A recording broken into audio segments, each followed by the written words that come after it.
Good morning class. हमने online classes के शुरुआत में ही साहित्य का इतिहास, हिंदी साहित्य का इतिहास का अध्ययन किया था। हिंदी साहित्य गद्य और पद्य दो भागों में विभाजित है। तो अब हमारा सिलेबस लगभग हो चुका है, जितना इस ग्रीष्मकालीन परीक्षा के लिए आवश्यक है। तो आज हम पुनरावृत्ति करेंगे पीछे पढ़े हुए पाठों की। तो सबसे पहले हम हिंदी गद्य साहित्य का इतिहास, कुछ प्रश्न आपको यहाँ पर दिए जाएंगे, बहुविकल्पीय प्रश्न हैं। उन प्रश्नों के 4 विकल्प दिए गए हैं। चारों में से कोई एक सही विकल्प चुनकर आपको सही उत्तर का चयन करना है। वीडियो के अंत में प्रश्नों के उत्तर भी दिए गए हैं ताकि आप अभ्यास कर सकें। सबसे पहले आप खुद से करिए और फिर बाद में उत्तर से मिलाइए कि कितने आपने सही किए या नहीं किए। ईमानदारी से आप ये काम करिएगा। वे प्राचीनता के पोषक भी थे और नवीनता के उन्नायक भी। वर्तमान के व्याख्याता भी थे और भविष्य के दृष्टा भी। यह कथन किस लेखक से संबंधित है? 4 विकल्प दिए गए हैं। आप चारों में से सही विकल्प का चयन करिए, बाद में उत्तर से मिला लीजिएगा। तो इस तरह से आपका अभ्यास भी हो जाएगा।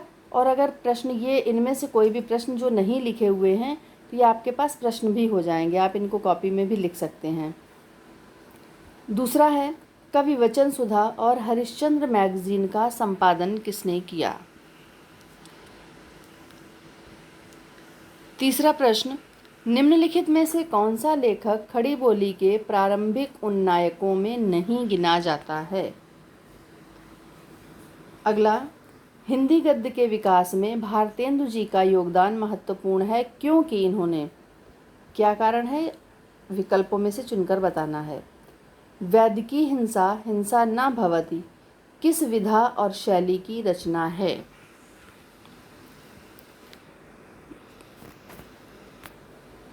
इनमें से कौन भारतेंदु युगीन गद्यकार है?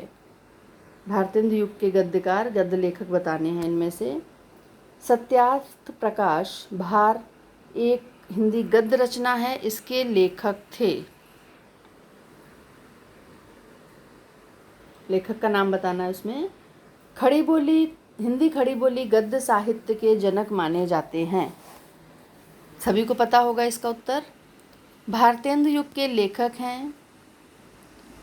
अगला है, भारतेंदु युग के उल्लेखनीय पत्रकार हैं।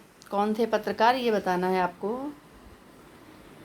हरिश्चंद्र को भारतेंदु की पदवी से सुशोभित किया गया। कब सुशोभित किया गया ये बताना है विकल्पों में से। भारतेंदु, हरिश्चंद्र का नाम भारतेंदु नहीं था, हरिश्चंद्र था केवल। इन्हें भारतेंदु की उपाधि तत्कालीन पत्रकारों ने, तत्कालीन का अर्थ है उस समय जो पत्रकार का समूह था, उन्होंने दिया था इन्हें। अंधेर नगरी के रचनाकार हैं। कौन है बताने हैं। बाला बोधिनी पत्रिका के संपादक का नाम बताना है।